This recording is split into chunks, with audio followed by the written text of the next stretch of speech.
iki wis tuwa ning uteke kaya bayi. Heeh, ngresuk nek ngombe iki aku jale, Pak. Udus. Aja kaya bayi, aku ora iso disape, Pak. Cerewet. Bathukmu Monsroyo. Kandhani kok mesti sembrono. Hah? Mumpung saiki durung nglakon, Badranaya. Ya kurang ajar ta ya. Ayo bapak yo diceruk ora nganggo Pak iki. Bapak Semar. Sawetara lenggah ana ing pendopo Kabagongan. Padha raharja sapraptamu, Semar. Wedhus. Karo wong tuwa ora ngajeni babar blas. Kosek ora perkara ora ngajeni. Sampeyan rawuh mrene iki sing dadi tuan rumahku. Carane kraton aku nalendrane sampeyan ratu sing rawuh ning negaraku. Dadi isih dhuwur aku derajate Bapak Semar. Sakarepmu. Nek ana walate sangganen dhewe. Upama kewalat wis wingi-wingi, Mas. Nyatane tekan semrene aku ora tau kewalat karo kowe, berarti kowe ora malati. Jane diantarane cah siji kae jan mbuh kaya. Kowe iki jane ngopo lho? Lah kok dadi aku tok wenehi undangan dina Rebo bar ngisak aku tok kon tekan ning omahmu ki tulisane tasakuran gendurenan. Lah besek endi? Ki wong nek gelem teko ming ana pangan ki ya kaya ngene iki. Nek teko jak omong-omongan ora tau gelem, rembugan sing apik-apik ora tau gelem, nek ana tulisane genduren menyang nomor 1. Jebul aku diapusi. Rawuhe bapak wilujeng, Pak. Slamet. Ngono kuwi tak wangsuli slamet. Lho, ateng pundi slamet? Tegese ora ana alangan sewiji apa. Syukur, pangestuku tampan ana ya, Semar. Ya, kowe iki ngaturke bekti orang pengestoni sekali-sekali. Ora masalah. 6 wonten Jawa. Ngaturke bekti karo maratuwa. Inggih, napa pun rawuh. Lho, lah iki apa? Nang ngarep dhewe iki mbegogok iki. Mula kacamata ribenmu ki uculana. Wis peteng isih nganggo kacamata riben. Bapak Semar kula ingkang putra mantu ngaturaken bekti kula kunjuk Bapak Semar. Bojomu subur men. Wong tuwa tuas. Sing dimatke ming bojone. Ijolani Waduh ora. Iya, tak tampa. Pangestune Bapak tampanana ya. Kula pundi nggo cimat paripih dayana ing kasantosan Rama dipun sekecaken anggenipun lenggah. Kowe iki ra ndek apa-apa apa piye? Bapakne maratuwa teka kok blas ora ana sing metu. Sumure asat. Rak ya. Kowe iki rak lengganan pam. Pam apa? Ora nyambayar dipedhot plempeme. Wis sekecake tanpa dahar, tanpa ngunjuk ana tetembungan wareg sing tanpa mangan, seger sing tanpa ngombe. Ha ta, Pak? Iya. Nala gareng padha raharja sapraptamu. Kamas telek. Nala gareng padha raharja sapraptamu.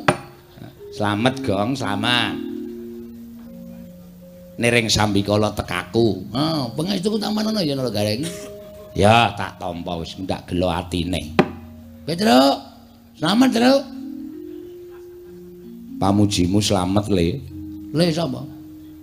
Bagong aku nek nyeluk kowe ya Le to. Bagong ngono. Iki nang kekuasaanku kowe. Ya. Wah, pendapamu apik. Ngece. Mbok kira berarti nyumbang gendeng. Pendapa separo, gendeng separo seng kok. Wah, iki ngece. Selamat kamu to. Selamat.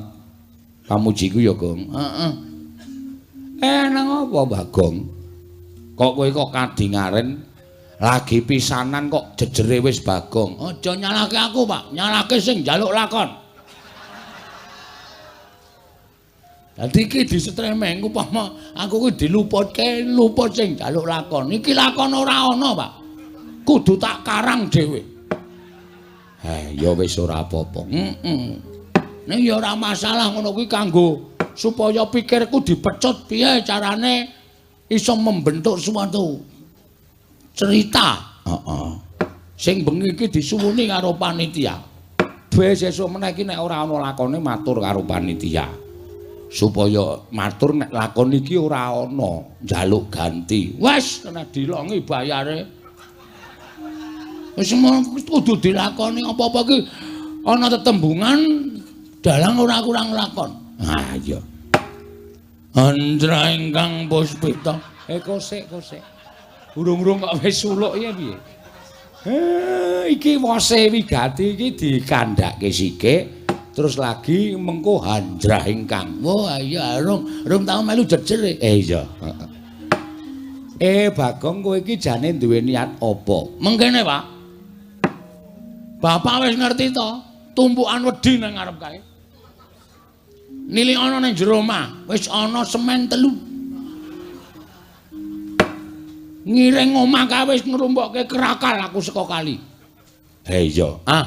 Niatku aku pengen bangun desa. Wah, padha karo aku dek mben aku bangun desa. Bangun desa kuwi tegese bangun ora kok bangun fisik ora.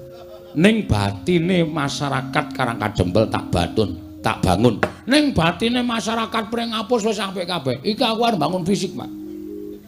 Oh, ngarep omah kae arep tak cor.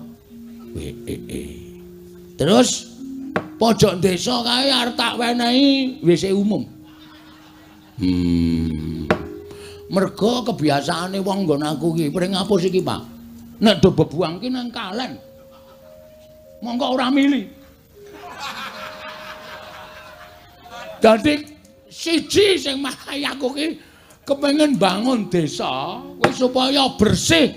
Tegese keresikan kuwi ya ngibarate kaya dene iso nuwuhake kesehatan, ta Mir? Papan panggonan lingkungan sing apa jenenge kuwi resik, kuwi bakale nuwuhake kesehatane raga lan jiwa. Nah iki arep tak jak ayo to. Padukan Pringapus ki padha digawe resik, dalan-dalan digawe resik, pinggir dalan dikeki wit-witan supaya eyup. Merga lapisan ozon. Bagong kok tekan lapisan ozon barang iki. Iki wis arep entek. Ngono. Mula jagat ki ketok le panas banget ki merga wit-witan wis ora ana. Ha iki merga lapisan ozon ki wis menipis. Ozon iki apa, Gong? Sirup. Kae Orson. Wah, lah kok iso omong kok radong. Ozon iki apa to? Ozon iki apa? Ozon nika pelawak saking Betawi. Kae Jojon. Goblok kabeh. Lapisan sing melapisi ngantariksa. Ngerti, Pak? Wis. Mbah perkara bener Pak Luput. Sing penting aku iso ndelaske ya, Pak. Ha iki arep tak bangun. Heeh. Supaya dalan desaku kuwi apik, becik, tur resik. Mengko nek wis desane kuwi apik, lek ku mbangun fisik ana ing desa Pringapus iki wis kelakon, apa ta sebabe arep tak gawe gotong royong. Merga jroning gotong royong kuwi ana kamanunggalan. Jroning manunggal dadi siji kuwi engko ana rasa karukunan. Nek wis rukun manjing dadi sedulur mujudake desa Pringapus sing ayom ayem trentem nering sambikala uripe kebak ing kabungan. Ha ta, Pak? Iya, anjrang kang gosek. Ora kesusu to. Bola-bali kok mung hunjrah. Ya apa ya, Pak? Kosike. Ya, kabeh mau iso tak tampa. Ning rak ya mawa ragat to. Iki ngene. Rawuhe bapak nala gareng karo Bak Petro kuwi tak suwun apa duwemu dolen, Pak? Kok didol kuwi nggo ragat apa? Iki lho, mbangun desaku. Kosek sing dadi pengareping desa Pringapus ki sapa? Aku. Ha kok sing didol kok barangku. Ha kowe bapakku. Kowe ora seneng nek anakmu ora sukses le mengadakan pembangunan desa Pringapus. Ha kuwi jenenge kowe iki bangun desamu ning yang sarake sedulurmu. Luwih becik sedulurku sing sengsara, mbangane kawulaku. Nek ngono ta? Montormu ya matu dhewe mah didol. Aja kae nggo golek ramban ngalor ngidul e. Nggo makani wedhus e ora. Wedhuse didol sisan. Dadak rekoso golek ramban. Terus trontongmu didol. Ah, cuma. Moh ae dienggo golek wedi kok ya. Nggo urip sedina-sedina kok. Ha iki aku nyuwun penganu apa iga pretekle Bapak. Piye carane supaya apa sing tak tindakake iki bisa kelakon. Heeh. Ning aku mau ngebot-boti para kawula. Aku mau njaluk sumbangan per RT ngalor ngidul. Mau aku. Aku pengarepe darani wong tipis. Ning asline ya tipis tenan. Sik nek kowe duwe niat kaya ngono kuwi janjane sing tok jak rembugan aja aku. Lah sapa? Sapa? Kowe iki rak ndek bendara to? Ndara Pandhawa.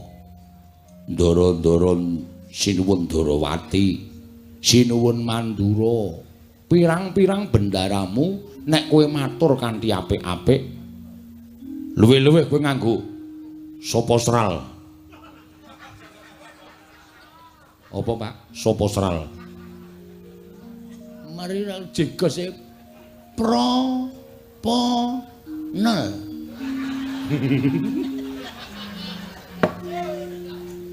Proposal ya goblok. Proposal. Ah, daturke ndara-ndara. Mengko mesti entuk dana saka ndaramu Pandhawa. Aku isin, Pak. Aku wis terlalu membuat gawe ndara-ndara iki kabotan mergo duwe abdi aku. Aku mau aku. Lakon lan orane nggonku mbangun desa iki ya ming mergo saka aku, ora ya saka aku. Mergo wis tak dadaki, Pak. Terus? Bojoku pek tukunen terus. Nek carane ngenten menika kula mah, kula wegah nek carane ngenten iki. Kula mah nek carane ngenten iki. Lara ati kula. Ora ditanyal-tanyalke ngono iki lho. Sore-sore kok gawe hawa.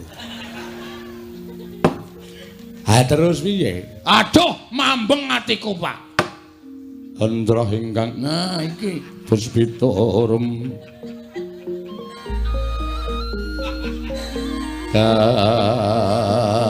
Kasiring samirana mrih.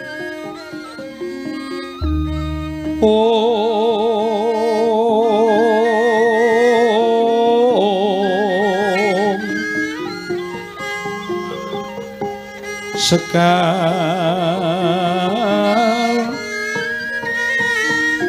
kadung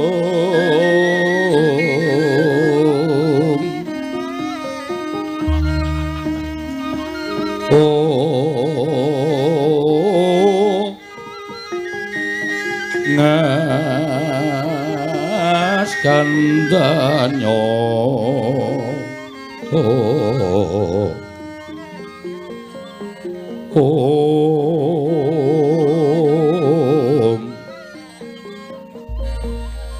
maweh raras renaning griya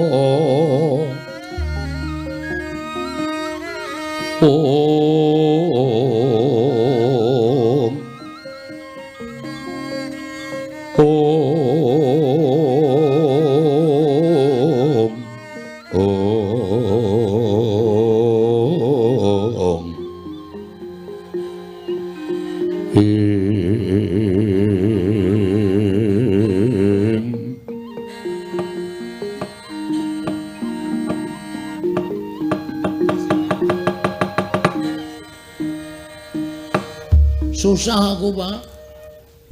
Susah tenan aku. Aku kebacut biawarake mring kawula sak desa Pringapus tak kelumpukke nang omahku ngene.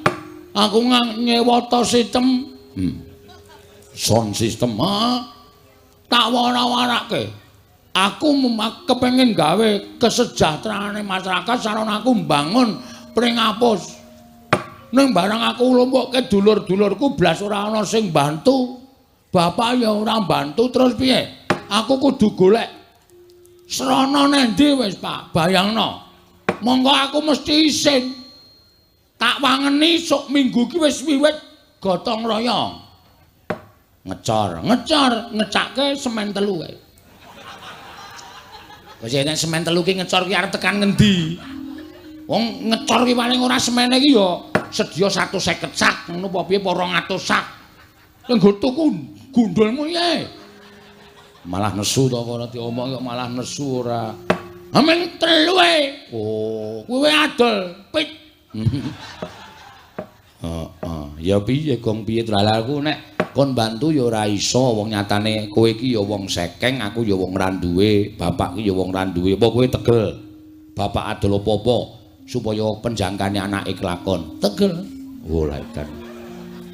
Aku ki wong tegelan kok. Santai aku. Ning yo mesakno bapak. Wah, wis pusing aku to. Apa-apa wis kontal apa minggu ngajeng para sederek kita kerja bakti. Para sederek-sederek kula dusun Pringapus sampun ngantos ngedalaken menapa-menapa. Nyamikan kula piyambak. Wis tak gorengke balok itu. Oh iya. Balok wakayu rumahmu.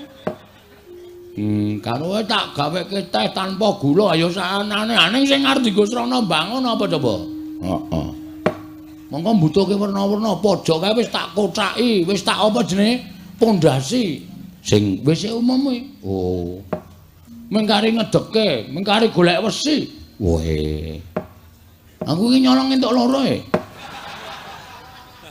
Aku ngarep bangun desane kok nyolong kuwi lho. Wis apa-apa ta sing penting rak dienggo Robin Hood e. Oh. Nyolong ning dienggo kesejahteraan masyarakat. Iya. Lah terus arep kepiye? Piye men? Ra meneng wae ora mencap-mencep kowe. Aku dhewe mgagas kowe iki bingung. Sesuk meneh iki nek ora duwe apa-apa iki aja sok janji. Lah iki lho ning kene iki kowe tak kandhani menengo dhisik. Wong iki diukur karo kekuatane, ngono. Aja mengko ndak diarani cecak nguntal cagak cebol nggayo wulan kakean gluduk kurang udan. Kowe iki suaramu ngebak-baki desa ning ora tau ana nyatane. Nek caramu kaya ngono kuwi, engko nek kawula ora percaya karo kowe, masyarakat ora percaya karo lemu dadi pengarep piye? Mung janji-janji tok, ora ana nyatane. Ngendi sing arep ngecor dalan, endi sing arep gawe WC umum, endi sing arep gawe pos ronda tok ucapke kabeh. Ning kowe ora ngukur karo kekuatanmu. Ayo coba. Nek wis kaya ngene iki sing susah sapa? Arep aku ki beda desa karo kowe, aku wis manggon ning Karang Kadempel, ning nek ngerti gegayuhanmu ngono kuwi adikku ki melu susah. Mikir mergo kowe iki anakku nek nganti apa sing dilakoni anakku ora kelakon, kowe wirang. Apa rumangsamu kowe ora mirang-mirangke Semar? Heeh. Bagong kae sapa to? Anake Semar. Memper wong bapakne wae ya kaya ngono. Ora mung mirang-mirangke bapak. Kakangmu loro iki tok wirang-wirangke kabeh. Kae dulure sapa? Dulure Gareng. Kae adine sapa? Adine Petruk. Kowe iki wis tuwa ning uteke kaya bayi. Heeh, ngresuk sok ngombe iki aku jale, Pak. Udus. Aja kaya bayi, aku ora iso disape, Pak. Cerewet. Bathukmu monsrot yo. Kandhani kok mesti sembrono. Hah? Mumpung saiki durung kelakon, kawula prengapus desamu kene kelumpukna. Kowe ngumumke nyang kawula apa anane dikandhake nek Dana Prabaya urung mlumpuk. Mula nggone ngecor dalan diundur. Maju Pak kowe ngecor. Maksude wektune diundur piye? Njaluk wektu 3 sasi 4 sasi supaya iso klakon. Ning apa sing tok janjekke aja tok apusi. Tegese tetep kudu tok lakoni ning njaluk mundur. Merga aku percaya penggalih kawula iki mesti ya bakal iso nampa nek kaya ngono kuwi. Ning nek kowe ora gelem mundur, tok tekati, kowe nyengsarake awakmu dhewe. Urung mesti mung kowe adol apa-apa. Pekarangan tinggalane bapak iki mesti tok dol. Kuwi ora apik. Sing ngomong sapa? Pekarangan aku ora tuku kok. Mengentuk tinggalan kok didol ora masalah. Wis payu Pak. Lah rak tenan to. Badut tenan kok. Iki mengkari tanda tangan. Wingi aku dikon tanda tangan ra iso. Oh. Anjuk, piye lek iso payu kok? Cap jempol. Cap jempol iki jempolku pas lara. Terus iki sesuk 3 dina kas iki payu. Mbok kuwi ditukokke. Aja. Tak nggo tuku lemah meneh. Nek ngono kuwi apik. Ngedol warisane bapak ning tukokke lemah sing luwih jembar tok tomboki. Sing ngomong sapa? Luwih ciyut. Pancen setan kan. Kuwi apike dikapake ngono kuwi blebeke nganti mati mbok wis. Wong cah kaya ngono bapak ya betah-betahe ngopeni. Mula diundur. Ngono. Njaluk wektu karo kawulamu pirang dina, pirang sasi. Sak kuwate, sak mlumpuke dhuwitmu. Isin aku, Pak. Wis tak deki tendae. Ngendi? Dalan ngarep kae. Eneng tenda cilik mau kae. Kae nggo mlumpuk masyarakat. Terus engko karo nggo nyampur semen. Lek nyampur ya gotong royong suwen nggon aku biyen tak sewake apa molen. Wih iya. Iki membengkak meneh malahan. Nyewa molen. Ayo kuwi. Tukokke wae cah cukup kok. Wah iya. Sing isine nanas apa gedang.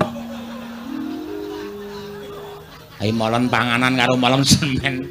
Goblok banget cah ora. Sing isine nanas ki nggo giling apa? Giling mripatmu iki apa piye? Gareng aja emosi. Mangkel aku suwe-suwe. Ngene wae, Pak. Bagong ki anake bapak. Iya. Bagong ki anake Semar. Mula Bagong nek ngucap ya tanpa beda kaya dene Semar. Aja ngucap sing aneh-aneh lho. Aja ngucap sing aneh-aneh. Iki kok nek kowe ngucap sing werna-werna, aku ki ngerti kowe iki sapa. Dadi kowe iki nek ngucap aja sembarangan. Nek lemu ngucap kuwi ming lair tok ora apa-apa. Ning nek tekaning batin suarane Bagong kuwi meh padha karo ucape Semar. Mula aku arep sumpah, Pak. Bagong, Semar. Santai wae to. Tenang wae. Aku ngelekke karo kowe. Gong ora sembrono lho, Gong. Bapak ki wis ngendika, tur aku iki wis ngerti sapa jatine kowe, bapak ki wis crita karo aku. Nek jane kowe iki anake bapak sing tuwa dhewe. Ning karo bapak digawe ragil. Bapake tak takoni, Pak, Bagong enek kurang ajar kok ora tau kualat ngopo. Bapake wis crita karo aku mergo kowe iki dudu anake bapak ning kowe iki ayang-ayangane Semar. Kowe iki mbiyen ngetutke Semar nomor 1 mbangane aku karo Petruk. Mula bapak tau kandha, kowe nek diucapi Bagong kae njaluk ngapura. Mergo ucape kae dugeni mandi tenan. Gong ora macem-macem lho. Ora macem-macem lho, Gong. Aja ngucap sing werna-werna. Kira-kira kowe ora kuat ndandani utawa ngleksanake nggonmu mbangun desa, wis cukup diundur wektune, rasa ngucap sing aeng-aeng. Ngene, Pak. Reng, Truk, Mar. Aku arep ngomong karo kowe. Aku iki nek nganti gagal pembangunan desa Prengapus isen. Monggo tumrap Bagong aku mbangane isen luwung mati, Pak.